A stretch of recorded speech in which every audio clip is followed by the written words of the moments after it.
అందరికీ నమస్కారం అండి. ప్రకాశం జిల్లా రాజకీయాలంటేనే ఎప్పుడు వేడివేడిగా ఉండే వాతావరణం నెలకొని ఉంటుందన్నమాట. ముఖ్యంగా ఒంగోలు నియోజకవర్గంలో రాజకీయం రోజు రోజుకు సరికొత్త మలుపులు తిరుగుతుంటుంది. గత కొంతకాలంగా ఇక్కడ నడుస్తున్న సవాల్ ఏంటంటే, అదేవిధంగా ప్రతి సవాళ్ళు పర్వం ఇప్పుడు రాష్ట్ర వ్యాప్తంగా తీవ్ర చర్చనీయాంశంగా మారింది. మాజీ మంత్రి, ప్రస్తుత జనసేన కీలక నాయకుడు బాలినేని శ్రీనివాసరెడ్డి మరియు ప్రస్తుత ఒంగోలు ఎమ్మెల్యే టీడీపీ నేత దామచర్ల జనార్దన్ల మధ్య నడుస్తున్న వారైతే ఇప్పుడు చర్చనీయాంశంగా మారింది. వీరిద్దరి నడుమ మొదలైన ఈ రాజకీయ సమరం ఇప్పుడు కూటమిలో అంతర్గత కులాల మధ్య దారితీసిందనమాట. గతంలో వైఎస్ఆర్ కాంగ్రెస్ పార్టీలో అత్యంత కీలకమైన స్థానంలో ఉండి మంత్రిగా బాధ్యతలు నిర్వహించిన బాలినేని శ్రీనివాసరెడ్డి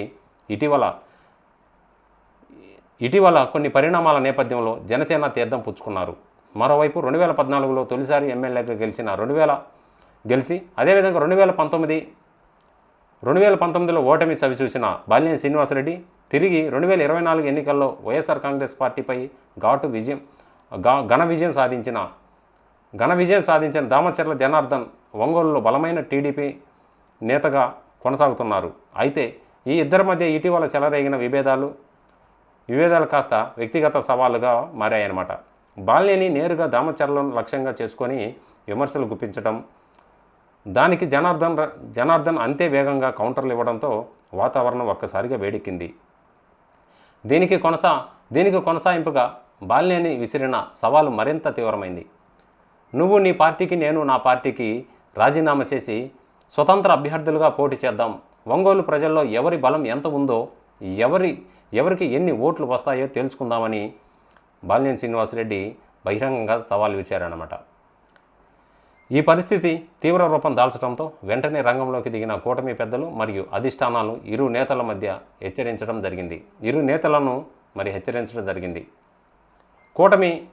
కూటమి ధర్మాన్ని ఉల్లంఘించిన ఇష్టారీత్యా వ్యాఖ్యలు చేయడం తగదని, శాంతియుతంగా ఉండాలని ఇద్దరిని సున్నితంగా స్పష్టం చేయడంతో ప్రస్తుతానికి ఈ వాదం తాత్కాలికంగా సద్దుమణిగిందనమాట. కానీ ఇది కేవలం తాత్కాలిక ప్రశాంతత మాత్రమేనని రాజకీయ విశ్లేషకులు మాత్రం స్పష్టం చేస్తున్నారు. ఎందుకంటే ఒంగోలు రాజకీయ పరిధిలో బాలినేని దామచర్ల మధ్య మైత్రి చిగురించే అవకాశం తక్కువే అనమాట. భవిష్యత్తులో నియోజకవర్గాల పునర్విభజన కోసం జరిగిన ఒంగోలు రూరల్ అని మరో కొత్త నియోజకవర్గం ఏర్పడితే తప్ప ఇద్దరిని వేర్వేరు సీట్లలో సర్దుబాటు చేయడం కుదరదు. ఒకవేళ ఒంగోలు నియోజకవర్గంలో ఒక్కటిగానే ఉంటే మాత్రం రాబోయే రోజుల్లో మాత్రం సీటు కేటాయింపు అంశం పెద్ద వివాదానికే దారితీసే ప్రమాదం ఉంది. ఈ రాజకీయ సమీకరణాలు పరిశీలిస్తే ఈ రెండు పార్టీలు కూడా తమ నాయకులను వదులుకోవడం సాధ్యం కాని పని. అదేవిధంగా దామచర్ల జనార్దన్ కుటుంబానికి టీడీపీలో సుదీర్ఘ చరిత్ర ఉందన్నమాట. పార్టీ కష్టకాలంలో ఉన్నప్పుడు ప్రకాశం జిల్లాలో పార్టీని నిలబెట్టి అదేవిధంగా ఆర్థికంగా, రాజకీయంగా అండగా నిలిచిన చరిత్ర వారిది అనమాట. దాంతో టీడీపీ తమ శ్రేణులను కాపాడుకోవడానికి దామచర్లకు అన్యాయం చేయదు. మరోవైపు పవన్ కళ్యాణ్ నాయకత్వంలోని జనసేన పార్టీలో బాలినేనికి అత్యంత ముఖ్యమైన స్థానం లభించిందనమాట. జిల్లాలోని జనసేనను బలోపేతం చేయడానికి ఆయన అనుభవం ఉపయోగపడుతుందని భావిస్తున్నారు. ఈ నేపథ్యంలో ఒకవేళ ఒంగోలు సీటును జనసేన అడిగినా లేదా దర్శి, మార్కాపురం, గిద్దలూరు వంటి ప్రకాశం పశ్చిమ ప్రాంతాలలో ఏదో ఒక స్థానానికి బాలినేని పంపించే ప్రతిపాదనలు వచ్చినా ఆయన ఏ మేరకు మాత్రం అంగీకరిస్తారనేది ఇక్కడ ప్రశ్నార్థకం అన్నమాట. ఇక ఈ ఇద్దరి నాయకత్వం లక్షణాలు మరియు వారి రాజకీయ చరిత్రను లోతుగా పరిశీలిస్తే మాత్రం విభిన్న అంశాలు కనిపిస్తాయన్నమాట. బాలినేని శ్రీనివాసరెడ్డి ఒంగోలు నుండి 4 సార్లు ఎమ్మెల్యేగా గెలిచి మంత్రిగా కూడా పనిచేశారు. అయితే ఆయన హయాంలో విపరీతమైన అవినీతి ఆరోపణలు, భూ కబ్జాలు, వివాదాలు, ఆయన పేరిట లెటర్ హెడ్లు దుర్వినియోగం కావడం వంటి అంశాలు తీవ్ర చర్చనీయాంశకు దారితీసిందనమాట.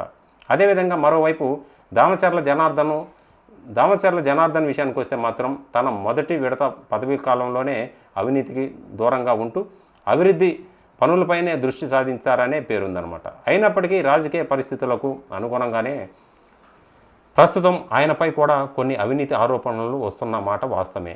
అసలు బాలినేని శ్రీనివాసరెడ్డి భవిష్యత్తులో జనసేన పార్టీలోనే కొనసాగుతారా లేదా అనేదే కూడా ఇప్పుడు ఆసక్తికరమైన అంశం అన్నమాట. విషయం ఏంటంటే 2024 ఎన్నికలకు ముందే వైఎస్ఆర్ కాంగ్రెస్ పార్టీ ఓడిపోతుందనే అంచనాలతో ఆయన టీడీపీ నాయకత్వంతో చర్చలు జరిపినప్పటికీ కొన్ని సాంకేతిక కారణాల వల్ల అది సాధ్యపడలేదు. ఆ తర్వాత ఆయన జనసేనలో చేరడం జరిగింది.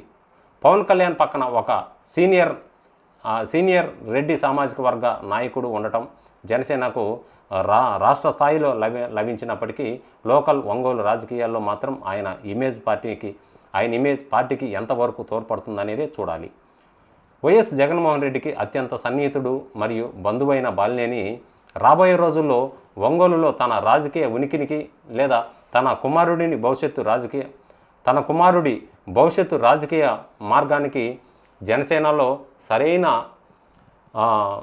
ప్రాధాన్యత దక్కకపోతే మాత్రం తిరిగి వైసీపీ గూటికి చేరతాడనేది మాత్రం తిరిగి వైసీపీ వైపు అడుగులు వేసే అవకాశాలను కూడా కొట్టిపారేయలేమన్నమాట. రానున్న రోజుల్లో ప్రకాశం జిల్లా రాజకీయాలు ఎలాంటి ఆసక్తికరమైన మలుపు తిరుగుతున్నాయో వేచి చూడాలండి. సో ఇదండి